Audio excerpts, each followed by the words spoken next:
No one was ever supposed to know this. It was buried under 2 centuries of dust and denial, a story so venomous the ground itself refused to keep it. On the morning of August 12, 1843, a scream tore through the humid air of Willowbrook Plantation, a sound so pure in its agony it silenced the birds in the ancient oaks. But it wasn't the scream that sealed the fate of an entire county. It was the silence that followed. It was the cold, deliberate, and terrifyingly calm mind of the woman who had just seen the truth. A truth hidden for over 200 years until now. How does a story like this, a punishment so monstrous it became a whispered legend, simply vanish from history? What were we never meant to find in those sealed courthouse documents? The answer is darker than any rumor. It begins not with betrayal, but with the chilling realization that the most devastating weapon in the world is a woman who has nothing left to lose. Before that morning, Katherine Hargrove was a portrait of Southern perfection. She was the mistress of 3,000 acres of prime South Carolina land, a mansion with columns as white as bone, and a husband, Edmund, who was the very picture of a gentleman planter.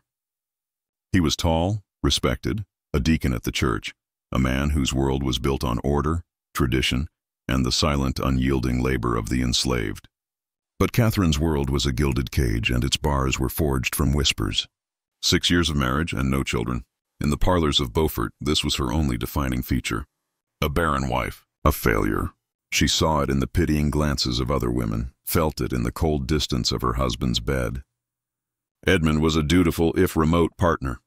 He performed his role with the same measured efficiency he used to manage his ledgers.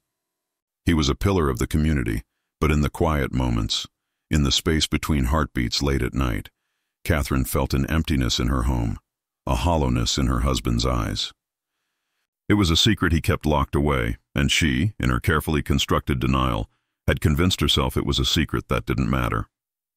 But secrets, like rot, have a way of spreading. They poison the air. They change the taste of the water. And Katherine, a woman trained to notice every subtle shift in her household, had begun to notice the small, dissonant notes in the symphony of plantation life. She didn't have a name for it yet, but she could feel it.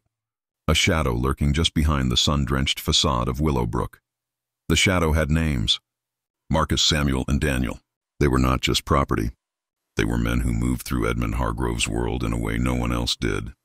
Marcus, his personal valet, was 24, light-skinned, with an intelligence that was both a gift and a curse.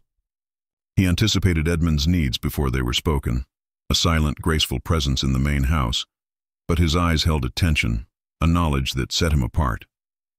He knew the master in a way Katherine never would. Samuel worked the stables. He was 26, strong, with hands that could calm a stallion or mend a broken harness.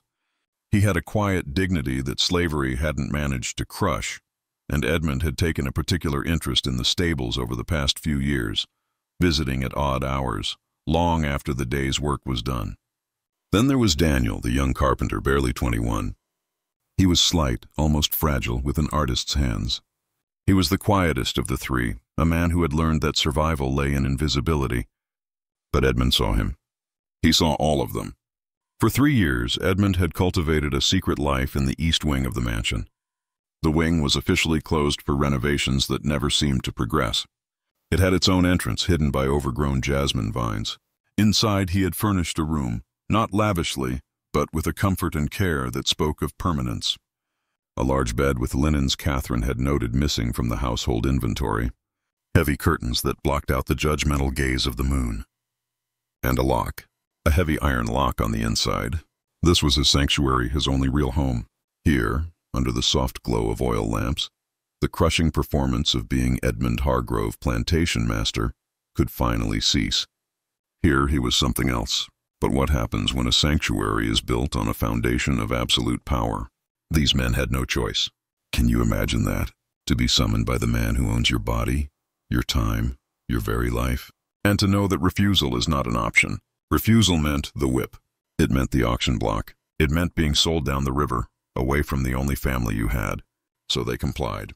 They came when called. They kept the secret. And in return they received small mercies. Better food, lighter work, a shield from the casual brutality of the fields. It was a devil's bargain, a complex web of coercion, survival, and something else. Something Katherine was about to see with her own eyes. A whispered rumor from that time, spoken only by the enslaved and never by the masters, was that the devil didn't live in hell, but in the space between a man's public face and his private desires. For Katherine, that space had grown into a chasm. The small inconsistencies had started to stack up, forming a pattern she could no longer ignore. Edmund, suddenly energized and almost cheerful after weeks of his usual brooding distance.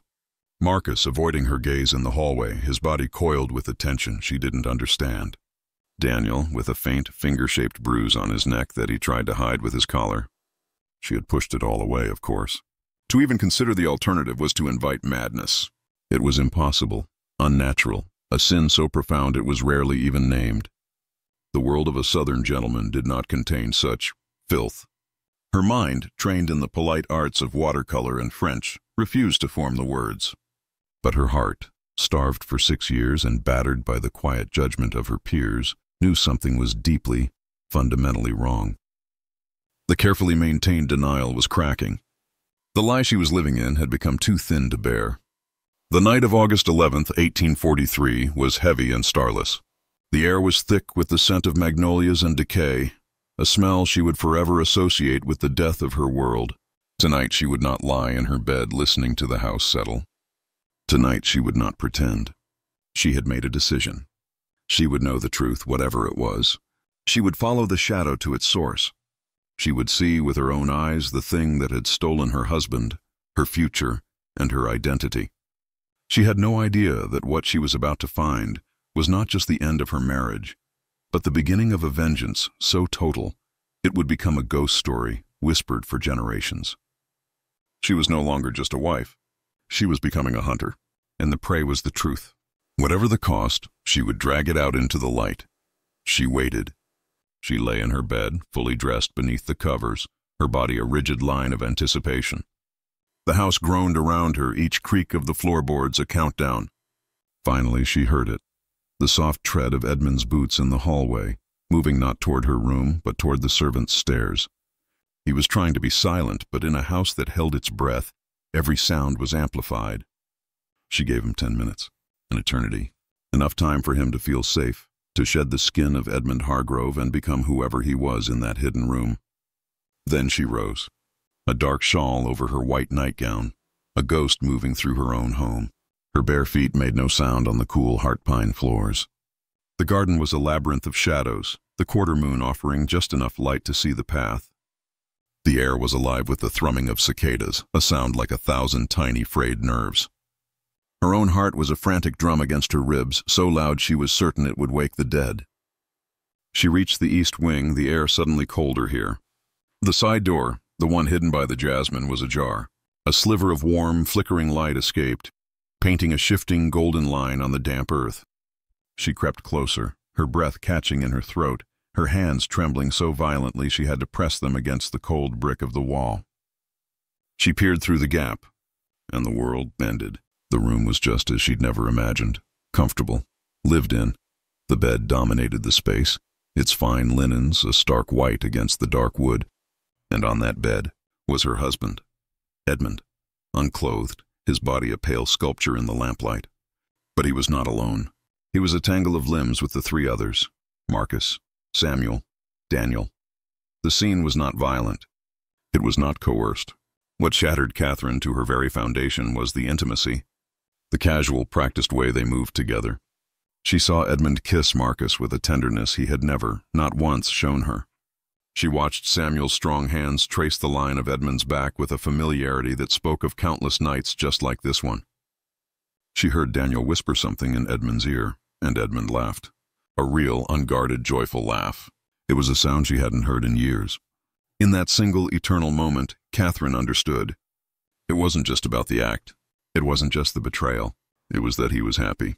He had found his joy, his truth, his connection, and it had nothing to do with her. She was the lie. Their marriage, her life, her entire existence at Willowbrook was a carefully constructed fiction to hide this truth. Something inside her didn't just break. It flash froze. It turned from wounded flesh into something sharp, crystalline, and cold.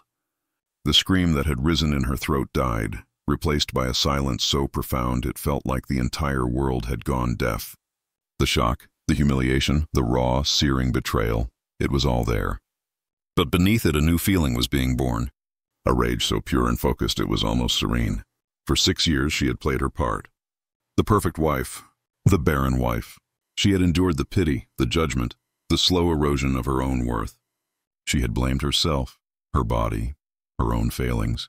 And all the while, he had been living this other life, this real life, in this hidden room with these men, these slaves. The thought struck her with the force of a physical blow. In 1843 South Carolina, what she was witnessing was not just a sin. It was a crime punishable by death, not just for Edmund, but for the 3 men with him. The law, in its brutal simplicity, called it sodomy, an abomination, a capital offense. The law made no distinction for a man of property. It offered no mercy. And in that frozen, terrible moment, watching her husband's secret happiness, Katherine Hargrove saw her path. It was not a path of grief or reconciliation. It was a path of utter biblical destruction. She backed away from the door, her movements now precise, deliberate. She floated back through the garden, the cicadas now sounding like a choir of furies. She didn't go back to her bed. She went to her writing desk. Her hands, which had been trembling moments before, were now perfectly steady. She lit a single candle, its flame barely flickering in the still air. She pulled out her finest stationery, the paper reserved for important correspondence. The rage was gone, replaced by something far more dangerous: purpose. She began to write. 3 letters. One to Edmund's mother, the matriarch whose disappointment had haunted Katherine for years. One to Sheriff Charles Dunwoody, a man who valued order and the law above all else.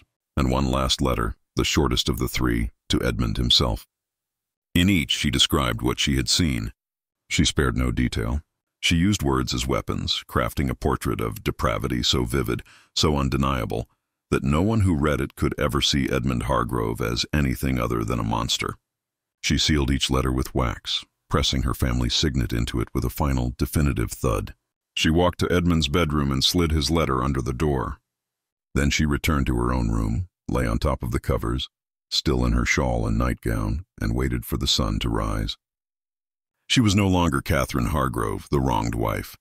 She was an angel of vengeance, and the dawn was coming to watch her work. A man's reputation is the property of others. His character is his own. This quote, attributed to a Charleston philosopher of the era, was the unspoken creed of Edmund's world. Your character could be anything as long as your reputation remained pristine. Edmund found the letter as the first gray light of dawn bled through his window. It was lying on the floor, a crisp white rectangle against the dark wood, the red wax seal like a drop of blood. He broke it. He read the words, and the blood drained from his own face. The paper shook in his hand. He read it again, and then a third time, a desperate, nonsensical hope that the words might change, rearrange themselves into something less catastrophic. She knows. The thought was a death knell. She saw everything, and she has already written to the sheriff. To my mother. His mind splintered into 1,000 panicked thoughts. Run. He could saddle a horse, ride north, vanish. But to where? His entire identity was woven into the soil of Willowbrook. He was the land, the house, the name. Without them, he was a ghost. Deny it. He could try to convince her she was mistaken, that she'd had a nightmare. But her letter, it contained details. The sound of his laugh. The specific linens on the bed. The way Daniel whispered in his ear. Details that proved, beyond any shadow of a doubt, that she had been there. That she had watched. Rage came next, a hot, useless flash. How dare she? How dare she threaten to detonate the world he had so carefully constructed? But the rage sputtered and died, because beneath it was the cold, hard bedrock of truth. He was guilty. He had lived a lie, and in the rigid, unforgiving universe of the Antebellum South, there was no forgiveness for a sin like his. He walked to Katherine's door. He knocked, his knuckles rapping softly against the wood. No answer. He tried the handle, locked. "Katherine!" he called, his voice a ragged whisper. "We must talk, please." Her voice came from the other side, and it was a voice he no longer recognized. It was calm, clear, and as cold as riverstone. "There is nothing to discuss, Edmund. The letters were sent by a trusted hand an hour ago. Sheriff Dunwoody will be here soon. Your mother shortly after. I suggest you use what little time you have left to make your peace with God, because you will find no peace in this world." He pressed his forehead against the unyielding wood of the door, the final barrier between his old life and the abyss. "Please, Katherine, I can explain." Her laugh was not a sound of mirth. It was the sound of breaking glass. "Explain." "Explain how you have spent 3 years defiling yourself, our home, and your name. Explain how you have made a mockery of our marriage vows." "There is no explanation that matters anymore, Edmund. There is only the truth." "You are a sodomite." "That is what you are. That is all you are. And by sunset, everyone will know." Sheriff Charles Dunwoody arrived at precisely 7:30, just as the morning mist was burning off the fields. He came with 2 deputies, their faces grim, their presence an immediate and ugly stain on the manicured beauty of Willowbrook. The sheriff was a man carved from oak, 60 years old, with eyes that had seen everything the Low Country could offer up in terms of human wickedness. He had known Edmund since he was a boy. He had attended the Hargrove wedding, toasted their future, and eaten at their Christmas table. He was part of the fabric of their lives. Katherine met them at the door. She was still in her night clothes, a dark shawl wrapped around her, but she projected an aura of absolute control. She invited them into the grand foyer, offered them coffee as if they were social callers, and then, in a calm, measured tone, she explained the situation. She laid out the facts with the precision of a surgeon, her voice never wavering. She handed him her written signed account of what she had witnessed. As Dunwoody read, his face, already stern, hardened into a mask of granite. This wasn't just a crime. It was a betrayal of the highest order. It was a crack in the foundation of their world. A world where white masters were meant to be unimpeachable, their authority absolute, their desires proper. "These are the most serious charges a man can face in this state, Mrs. Hargrove," he said, his voice a low rumble. "I am aware, Sheriff," Katherine replied, her gaze unwavering. "That is why I sent for you. My husband is in his study. The 3 slaves he was with are in their quarters. I want them all arrested. I want this handled with the full and complete power of the law." The sheriff nodded slowly, the gears of justice, brutal and inexorable, beginning to turn. "Show me where this occurred." She led them through the silent house, a procession to a tomb. She showed them the east wing, the hidden side door, the room itself. The air inside was still heavy with the scent of oil lamps and sweat. The bed was a tangled mess of sheets, the evidence of the previous night's intimacy impossible to deny. Dunwoody's jaw tightened. This act, committed here in this house by one of their own, it was a cancer, and it had to be cut out, publicly, completely. "Arrest Mr. Hargrove," he said to his deputies, his voice flat. "Take him to the town jail, then go to the quarters. Arrest Marcus, Samuel, and Daniel. Chain them." The deputies moved toward the study. Edmund didn't resist. He was sitting in a leather chair, a glass of untouched whiskey on the table beside him. He stood when they entered, his face a blank canvas of shock, and held out his wrists for the shackles. As they led him through the foyer, he saw Katherine. He stopped, his eyes locking with hers. "I hope you understand what you have done," he said, his voice barely audible. "This will destroy you just as surely as it destroys me." Katherine allowed herself a small, terrible smile. It did not reach her eyes. "I know exactly what I have done, Edmund. I have revealed you. I will survive this. I will be the wronged wife, the tragic victim of your monstrous depravity. My family in Charleston will welcome me home. But you will be nothing. A name people whisper in disgust, a cautionary tale told to frightened children. You will be erased." He said nothing more. The deputies pulled him toward the door, out into the morning sun, and into a world that no longer saw him as a man, but as a contagion. The arrests in the slave quarters happened differently. There was no pretense of civility, no quiet surrender. The deputies stormed in, their presence an immediate explosion of violence in the fragile morning calm. They dragged Marcus, Samuel, and Daniel from their cabins, their families watching in silent, terrified confusion. Chains were clamped onto their wrists and ankles, the cold iron a brutal finality. Their mothers wept. Their wives and children stared, their minds unable to process what was happening. Why were they being taken? What had they done? They knew, of course, that their loved ones were caught in the master's web, but they could never have imagined the nature of this particular transgression. This was something beyond their experience, a crime of the master's world that would now be paid for with their bodies. In the eyes of the law, they were not men who had been coerced by their owner. They were active participants, seducers, corrupters. Their guilt was a foregone conclusion. If a white woman accused them, their fate was sealed. By noon, all 4 men were locked in separate cells in the Beaufort Town Jail. By evening, the entire county knew. The news didn't just spread, it detonated. It was a wildfire of whispers, of horrified speculation in shops, parlors, and taverns. Edmund Hargrove, a sodomite, caught with 3 of his own male slaves, by his wife. The scandal was so immense, so profoundly shocking, that it eclipsed everything else. It was a tear in the fabric of reality. People were drawn to it, repulsed by it, but utterly unable to look away. It tapped into the deepest, most volatile fears of their society, fears of sexual deviance, racial impurity, and the terrifying possibility that the masters who ruled their world were not the gods they pretended to be. The week that followed was a strange, suspended hell. The whole of Beaufort seemed to be holding its breath, waiting. The air was thick with judgment and a kind of morbid, feverish excitement. They had seen murder trials, thefts, all the usual sins of man. But this was different. This felt biblical. A cleansing was coming. A spectacle was required. And everyone, in their heart of hearts, knew it would end in blood. It was just a question of how much and whose, if you've come this far. You're beginning to understand that this isn't just a story about revenge. It's about power, and about how an entire society can be weaponized. Comment "The Truth Bleeds Through" below if you're ready for what comes next. Judge Howard Middleton was 68 years old, a veteran of the War of 1812, and a man who saw the law not as a tool for justice, but as a dike holding back the floodwaters of chaos. He believed in order. He believed in hierarchy. When the documents detailing the charges against Edmund Hargrove landed on his desk, he sat in his chambers for over an hour, reading and rereading them. He had known Edmund his whole life. He'd signed the marriage license. He'd admired the Greek Revival mansion at Willowbrook, and now he was being asked to preside over the man's complete and utter demolition. The law was brutally clear. The South Carolina statutes defined sodomy as the abominable and detestable crime against nature, and the prescribed punishment was death.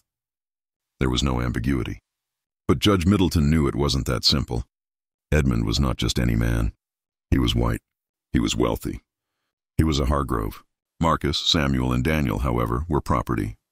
Legally, they were worth about $800 each. In theory, the law applied equally to all 4. In practice, everyone in that town knew the scales were weighted. The enslaved men would be disposed of quickly and mercilessly. The real question, the one that could threaten the stability of the entire county, was what to do with Edmund Hargrove. To execute one of their own for this crime, it would set a dangerous precedent. It would suggest that the private lives of powerful white men were subject to scrutiny, that their secrets could have fatal consequences. It was a truth that the other wealthy planters in the county could not afford to have established. On August 15th, the judge called a secret meeting.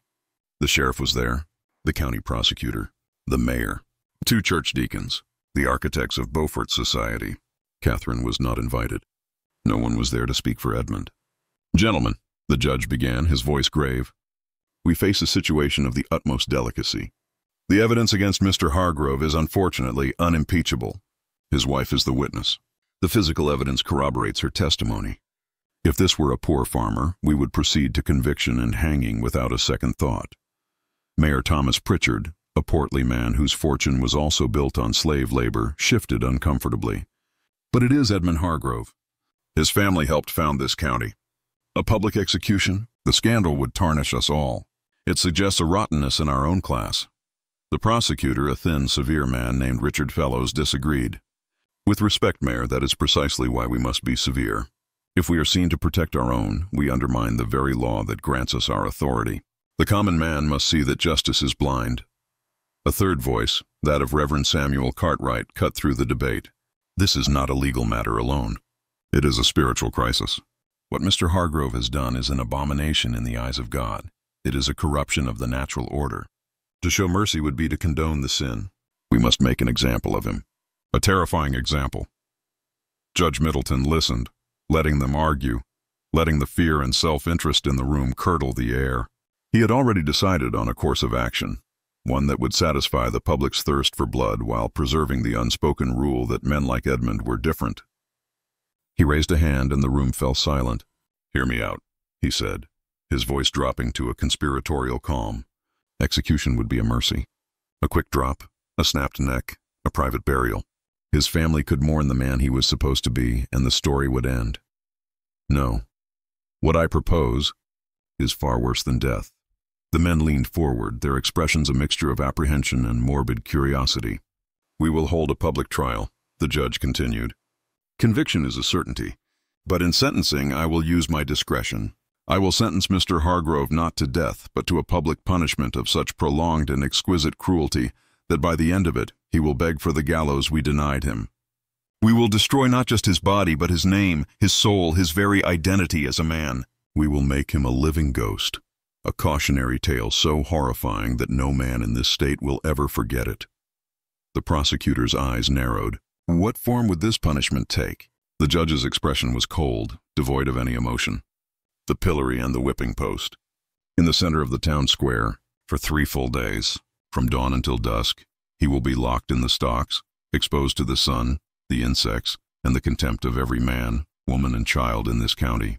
And at noon, on each of those 3 days, he will receive a public whipping, not enough to kill him, just enough to scar him for life, to ensure that he carries the mark of his shame on his back until the day he dies. The room was silent. Even the most zealous of them seemed taken aback by the sheer calculated brutality of the plan. It was medieval. It was theatrical. It was perfect. And the slaves? Reverend Cartwright asked quietly. The judge's face did not change. They will be hanged, he said without a flicker of hesitation. They are property that corrupted their master. They seduced him into this depravity. Their execution will serve as a stark reminder of what happens when the lower orders step out of their place.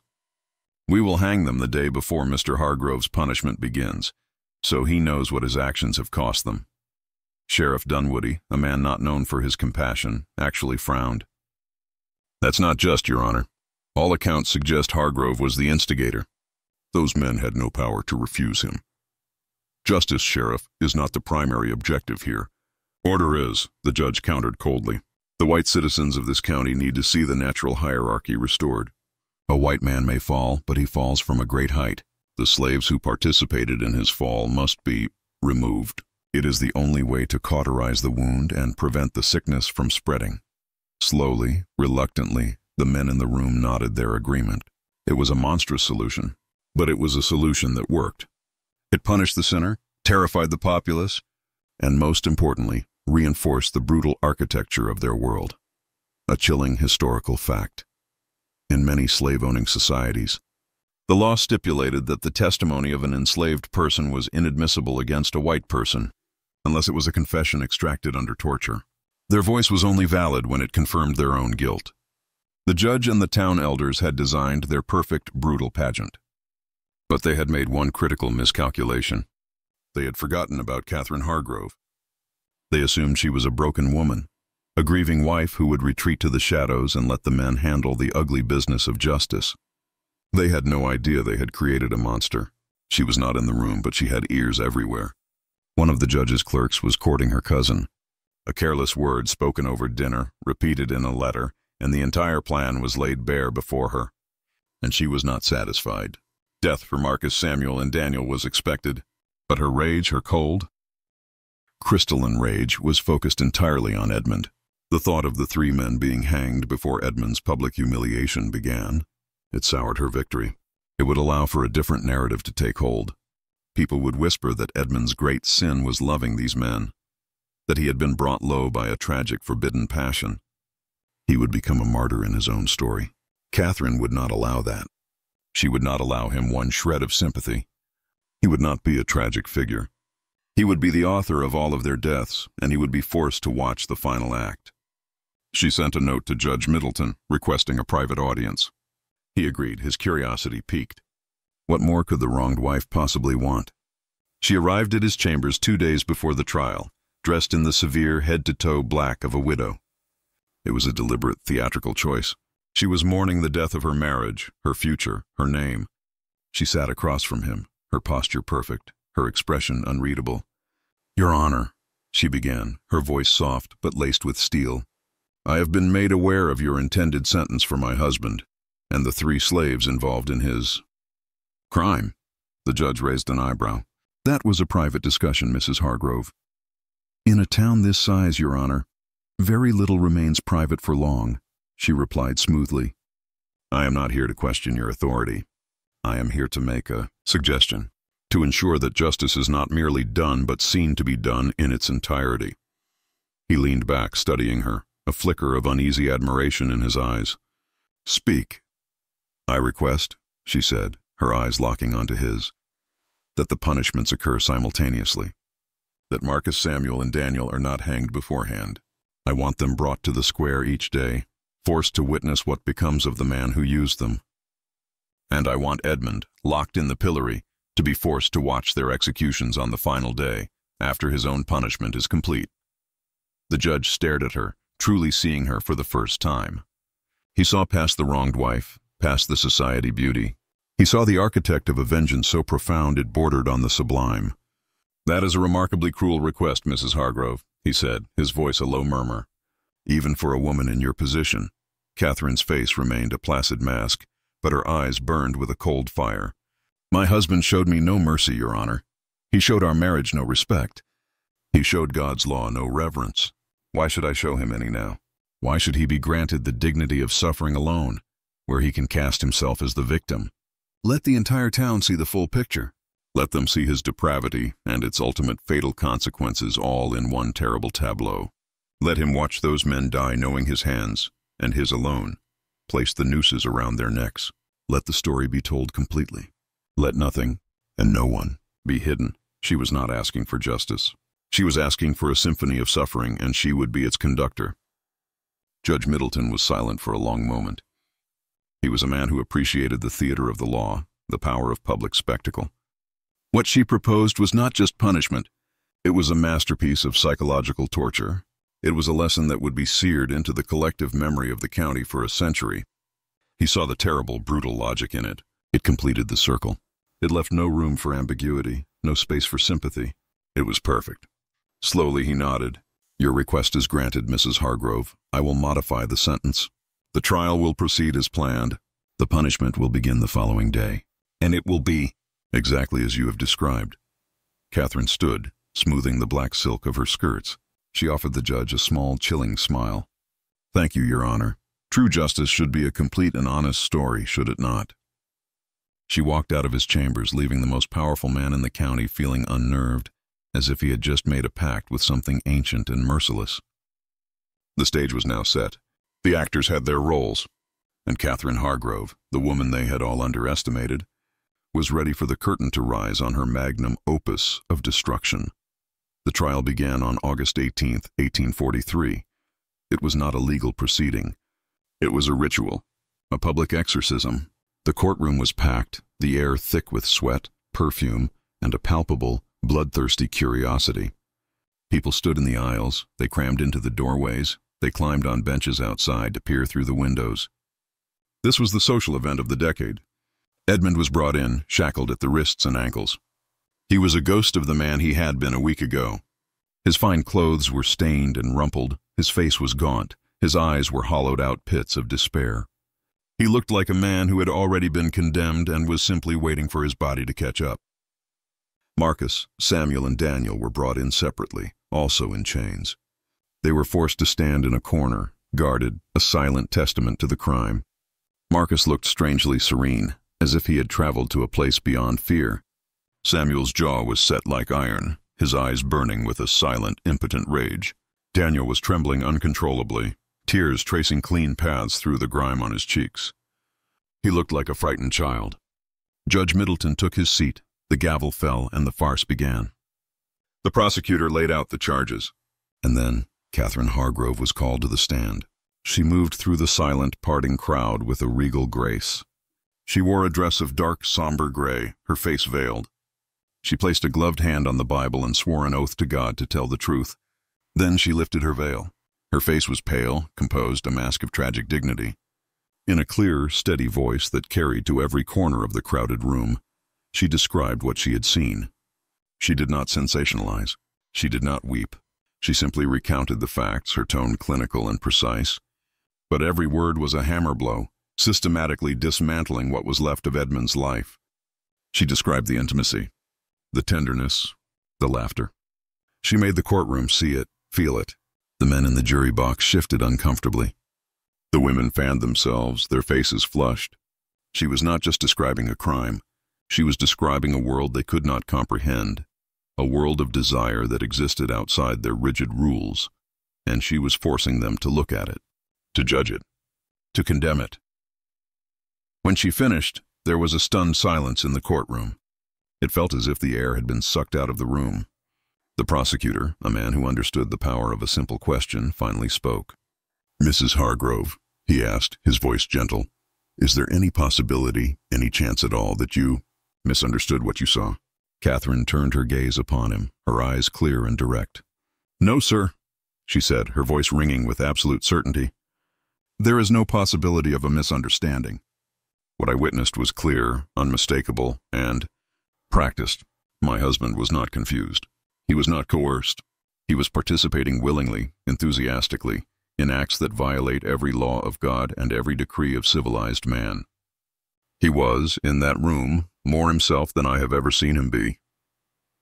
The defense attorney, a young man named William Crawford, who looked as if he'd rather be anywhere else on earth, rose to his feet. He had been assigned the case. No one wanted it. He had the impossible task of defending the indefensible. "Mrs. Hargrove," he stammered, "is it not possible that your husband was suffering from some temporary insanity? That he was not in his right mind?" Katherine's expression hardened. A flicker of her true cold fury showed for just a second. "Mr. Crawford, my husband maintained this secret life for at least 3 years. That is not insanity. That is a commitment. That is a choice. That is a reflection of his true character." Crawford asked a few more useless questions before slumping back into his chair, utterly defeated. There was no defense. The witness was the victim, and she was unimpeachable. The evidence was her word, and her word was law. Edmund was asked if he wished to testify in his own defense. He slowly shook his head. What could he say? The truth was her version. He had been happy, and that happiness had just condemned him and 3 other men to hell. Marcus, Samuel, and Daniel were not asked to speak. They were not allowed a voice. They were evidence. They were props in a play written and directed by their betters. They simply stood in the corner, their presence a silent confirmation of guilt, waiting for the inevitable verdict to fall upon them like an axe. The judge turned to the jury, though it was a mere formality. Everyone knew the outcome. "Gentlemen of the jury," he intoned, "you have heard the testimony. The law in this matter is clear. Sodomy is a crime of the highest order, an abomination that threatens the moral fabric of our community. Your task is to determine guilt." The jury was out for less than 10 minutes. It was just long enough to appear deliberate. When they returned, the foreman, a stern-faced cotton merchant, stood and delivered the verdict in a flat, emotionless voice. "On the charge of sodomy, we find the defendant, Edmund Hargrove." "Guilty." A low murmur rippled through the courtroom. Not of surprise, but of grim satisfaction. The beast had been named. He continued, his voice dropping slightly, as if this part were a necessary but less important piece of business. "We find the slaves, Marcus, Samuel, and Daniel, guilty of sodomy and of corrupting their master." This second verdict was a masterpiece of legal fiction. It placed the blame not on the man with all the power, but on the men with none. It restored the broken hierarchy. The master had been weak, but the slaves had been wicked. Their fate had been sealed from the moment Katherine screamed. Now it was official. The judge nodded grimly. "The court accepts the verdict. We shall now proceed to sentencing." He paused, his eyes sweeping across the courtroom, letting the tension build until it was a living thing in the room. Every person leaned forward, hungry for the conclusion. This was the moment they had all been waiting for. This was the reason they had crammed into this hot, suffocating room. They wanted to hear the specifics of the destruction they were about to witness. "Edmund Hargrove," the judge began, his voice booming, "you have been found guilty of a crime so foul it stains the very air we breathe. The law permits me to sentence you to death. However, I believe death would be an act of mercy you have not earned. You have violated the sacred trust of your position. You have brought shame upon your family, your name, and your community. You have corrupted those placed in your charge. Therefore, your punishment must be a living one." Edmund closed his eyes, his body swaying slightly. He was a dead man listening to the details of his own funeral. The judge leaned forward, his voice dropping, forcing everyone to strain to hear. I sentence you to 3 days of public punishment in the town square. You will be locked in the pillory from dawn to dusk. At noon each day, you will receive 20 lashes from the whip, so that your sin may be scoured from your flesh, and the marks of it carried upon your body for the rest of your mortal life. And on the final day, you will bear witness to the execution of the 3 men whose souls you have damned along with your own." A collective gasp went through the crowd. This was more than anyone had expected. 3 days, 60 lashes, and the forced witnessing of the hangings. It was a sentence of almost unimaginable cruelty. It was a work of art. As for Marcus, Samuel, and Daniel, the judge continued, turning his cold gaze to the corner where the 3 men stood, "You are hereby sentenced to death by hanging.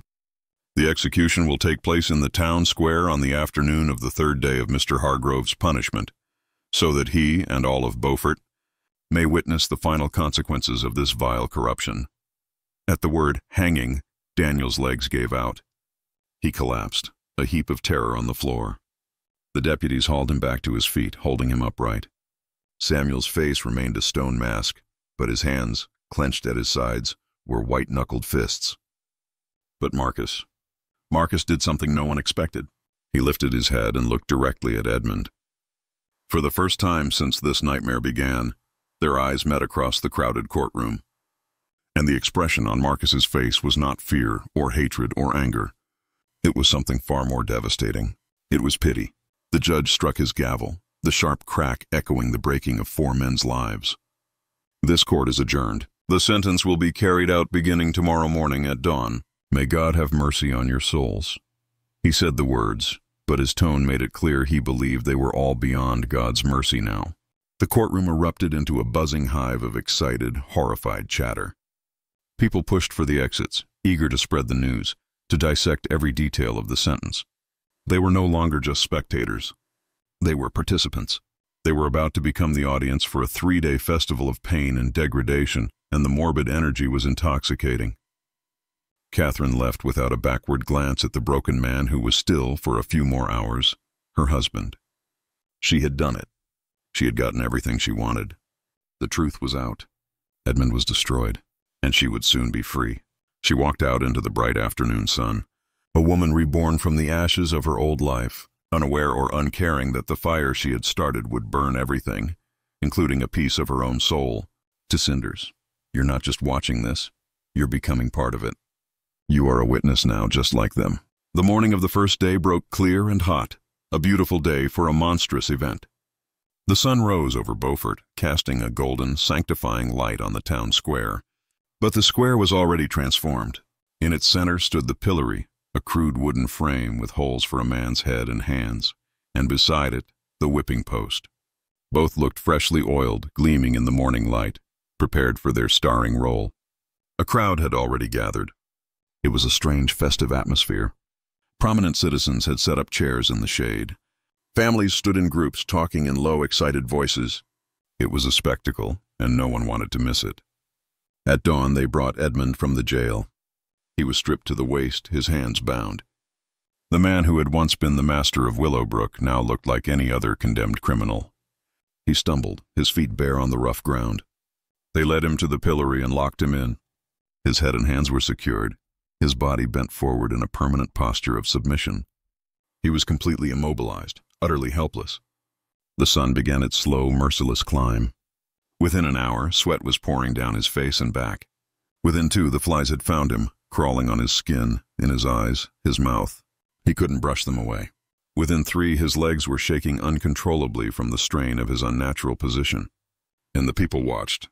Some jeered, calling out the nature of his crime, their voices dripping with contempt. Others just stared, their faces blank, their eyes taking in every detail of his degradation. A few perhaps felt a flicker of pity, but they kept it hidden. To show sympathy for a man like Edmund would be to invite suspicion upon yourself. Katherine arrived mid-morning. She was accompanied by 2 female cousins who had traveled from Charleston to offer their support. She stood at a respectable distance, shaded by a black parasol, a stoic figure of wronged womanhood. She did not get too close, but she made sure she was visible. She wanted him to see her. She wanted him to know that she was there, watching, curating his suffering, ensuring it was performed to her exact specifications. At the edge of the square, chained together and flanked by guards, stood Marcus, Samuel, and Daniel. They had been brought from the jail, forced to watch. This was part of Katherine's design. Their presence was a constant living reminder of Edmund's sin. They were the evidence, and their punishment was to witness his. At high noon, the church bells rang, signaling the hour. A hush fell over the crowd. The real performance was about to begin. Sheriff Dunwoody strode to the center of the square, coiling a long, thick leather whip in his hand.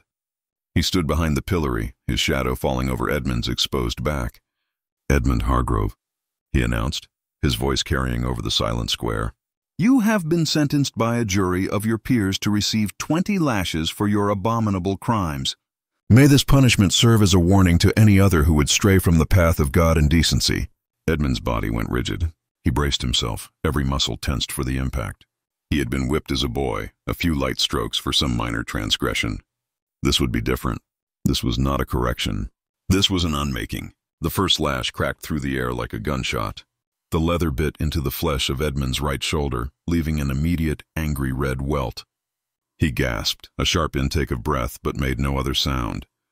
A thin line of blood beaded on the surface of his skin. The second lash followed, then the third, landing just below the first.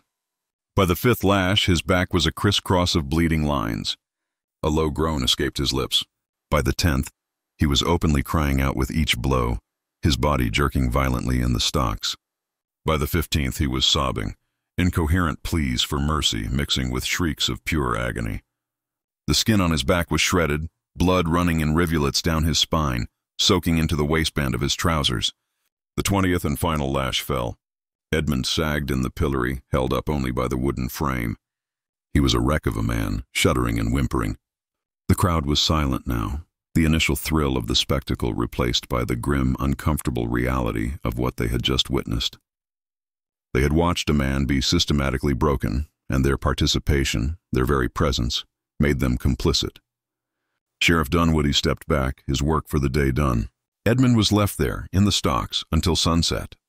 He drifted in and out of consciousness, his world reduced to a blur of pain, flies, and the merciless sun.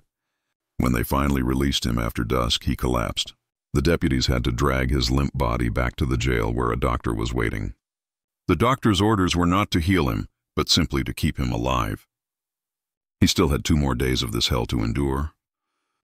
A quote from a physician's journal of the time reads, "The skin is the organ that separates the self from the world. To flay it is to destroy the boundary of a man's soul, leaving him open to all the world's torments." Day 2 began just as the first had. They dragged Edmund from his cell at dawn, his back a raw, scabbed-over canvas of the previous day's torture. Every movement was an agony, the rough cloth of his shirt sticking to the wounds, ripping them open again.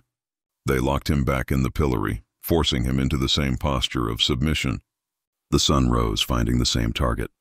The flies returned, drawn to the smell of blood and sweat. The crowd gathered again, smaller this time, the novelty having worn off for some, but the most zealous spectators were still there. Katherine returned, taking up her same position. The perfect grieving widow, a statue carved from ice and vengeance. Whispers had started to circulate about her. Some called her cruel, vindictive, unnatural in her coldness. But even those who whispered understood on a primal level why she was doing it. He hadn't just betrayed her. He had nullified her. He had revealed her entire life to be a sham. And this public deconstruction of him was the only way she could rebuild herself. At noon, the bells rang again. Sheriff Dunwoody approached, the whip in his hand. This time, Edmund started screaming before the first lash even fell. There was no pretense of stoicism left, no pride. He was a cornered animal, and all he had left was the ability to feel pain and express it. He screamed, he begged, he pleaded with the sheriff, with the crowd, with God. He called out Katherine's name, his voice a raw, broken thing. "Katherine! Mercy, please." She stood under her parasol, her face a serene, unmoving mask. She did not flinch. She did not look away. She just watched. 20 more lashes. They fell on the already brutalized flesh of his back, turning the landscape of scabs and welts into a uniform sheet of raw, bleeding meat. When it was over, he hung in the pillory, silent, his body twitching with spasms of pain. The doctor who examined him that night would later write in his private journal that he had never seen a man endure such a flogging and survive. But Edmund did survive. He was being kept alive by the sheer, unyielding force of his wife's hatred. Death would have been a release, and Katherine was not in the business of offering release. She was crafting an eternity of suffering, and she was only on the second day. Day 3. The final day. When they brought Edmund to the square, he was barely conscious. His back was wrapped in blood-soaked bandages. His face was swollen and blistered from the sun, his lips cracked and bleeding. He could no longer stand on his own. The deputies had to half-carry him to the pillory and hoist him into place. But the sentence was the sentence. The law had to be fulfilled. The crowd that day was the largest yet. Word had spread. People had come from neighboring counties, drawn by the promise of the grand finale. This was not just another whipping. Today, there would be a hanging. The town square was so packed that the deputies had to form a line to keep the spectators from pressing too close. Overnight, a gallows had been erected. A simple, stark wooden platform with a heavy crossbeam from which hung 3 nooses, swaying gently in the morning breeze. It had been positioned with chilling precision. From his place in the pillory, Edmund had a perfect, unobstructed view. This was Katherine's master stroke, the final turn of the screw. He would not just know that he had caused their deaths. He would be forced to watch them happen, helpless, broken, and utterly implicated. At noon, the final 20 lashes came. Edmund barely made a sound this time. He was beyond screaming. His body jerked with each impact, a purely reflexive response, but his mind seemed to be somewhere else, in a place where pain was the only reality. When it was over, he hung limply, a ruined piece of humanity. The doctor was there, forcing water between his lips, ensuring he remained conscious. He had to be awake for what came next. At 2 o'clock, the procession began. Marcus, Samuel, and Daniel were led from the jail, their chains clanking a grim rhythm on the cobblestones. The crowd fell silent as they walked through the parting sea of faces and climbed the 13 steps to the gallows platform. A minister stood waiting with a Bible, ready to offer them final prayers. But Daniel, the quiet one, the one who had trembled and wept, found his voice. "Save your prayers, Reverend," he said, his voice surprisingly strong. "We don't need the prayers of a God who allows this. If your God sees this and does nothing, then he is no God of mine." The minister recoiled, shocked. Samuel spoke next, his eyes scanning the faces in the crowd, his voice full of a cold, hard truth. "You call us criminals, but we had no choice. That is what it means to be a slave. We did what we had to do to survive, and now you kill us to protect your order. Remember that. When you go home to your families tonight, remember what you watched here today. Remember what you are." Marcus said nothing at all. He just looked at Edmund. Their eyes met one last time across the 20 feet of charged air that separated them. In that look, 1,000 unspeakable things were communicated. A shared history, a terrible intimacy, and a final, tragic goodbye. The executioner, a burly man who did this work for the county, placed the rough hemp nooses around each man's neck. He adjusted them with a practiced, impersonal efficiency. Then he stepped back, waiting for the signal. Judge Middleton stood at the base of the gallows, a pocket watch in his hand. He was the master of ceremonies, the final arbiter of this ritual. He glanced at the watch. The sun beat down. The crowd held its breath. Edmund, in the pillory, lifted his head, his eyes wide with a horror that transcended his own physical pain. The judge snapped the watch shut and gave a sharp, definitive nod. The executioner pulled the lever. The trapdoors sprang open. 3 bodies dropped. There was a series of sickening, sharp cracks that echoed across the silent square. The ropes went taut, and the necks of Marcus, Samuel, and Daniel snapped instantly. It was a quick death. That, at least, was the only mercy they were shown. Their bodies swung in the hot afternoon air, limp and lifeless, a gruesome pendulum marking the end of their stolen lives. And Edmund watched. He watched Marcus die. He watched Samuel die. He watched Daniel die. And in that moment, something inside his soul, something that had survived the humiliation and the floggings, finally shattered into a million irreparable pieces. A sound came out of his mouth. It was not a scream. It was a low, guttural, wailing cry. The sound of an animal caught in a trap. A sound of such profound, bottomless guilt and despair that it would haunt the dreams of everyone who heard it for the rest of their lives. It was the sound of a man's soul being ripped out of his body. The crowd stood in stunned silence, their bloodlust finally sated, replaced by a cold, queasy feeling. They had gotten what they came for. They had witnessed the restoration of order. But the sound of Edmund's cry lingered in the air, a testament to the terrible price of their righteousness. The spectacle was over. The lesson had been taught. The bodies were left to hang for an hour, a final, stark warning to anyone who dared to challenge the established order. Then, they were cut down, loaded unceremoniously into a wagon, and taken to be buried in unmarked graves at the edge of town, a piece of land reserved for criminals and the unclaimed dead. At sunset, the sheriff returned and unlocked the pillory. Edmund collapsed to the ground, a heap of broken bones and shattered spirit. He had to be carried back to his cell. That evening, Judge Middleton visited him. He looked down at the bandaged, barely conscious man lying on the cot. "Mr. Hargrove," he said, his voice devoid of emotion, "you have served your sentence. You are free to go, but understand this. You are no longer welcome in Beaufort. You are no longer welcome in South Carolina. If you attempt to reclaim your property or your position, you will find every door closed to you. My advice is to disappear, go west. Pray that no one ever learns your name." Edmund said nothing. There was nothing to say. His life was over. He was a ghost, and his only purpose now was to haunt himself. 3 days later, when he had recovered just enough to walk, he left Beaufort. He took nothing with him but the clothes on his back and the permanent, hideous map of scars that crisscrossed his skin. Willowbrook and all its assets, including its people, were sold at auction. Families were broken up and scattered across the state.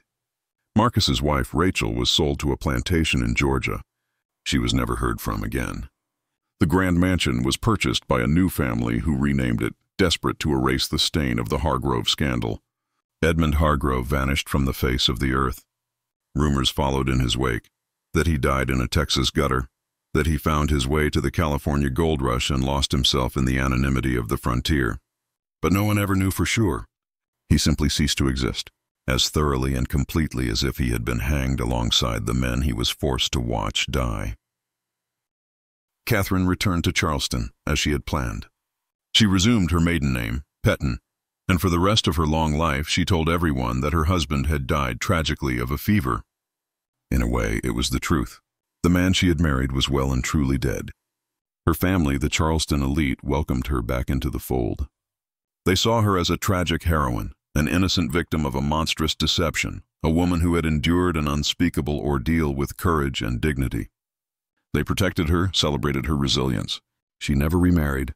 She lived out her days in quiet respectability, managing her inheritance, attending church, the very model of a pious widow. But those who knew her well said they saw a change in her. A permanent winter had settled in her eyes, a hardness that had not been there before. She had orchestrated the complete and total annihilation of a man, and in the process, a part of her own humanity had been incinerated. The story of Willowbrook became a local legend, a ghost story whispered by parents to frighten their children into behaving. The official documents remained sealed, as the judge had ordered, to protect the reputations of all involved. The town of Beaufort moved on, burying the memory under layers of polite, civilized denial.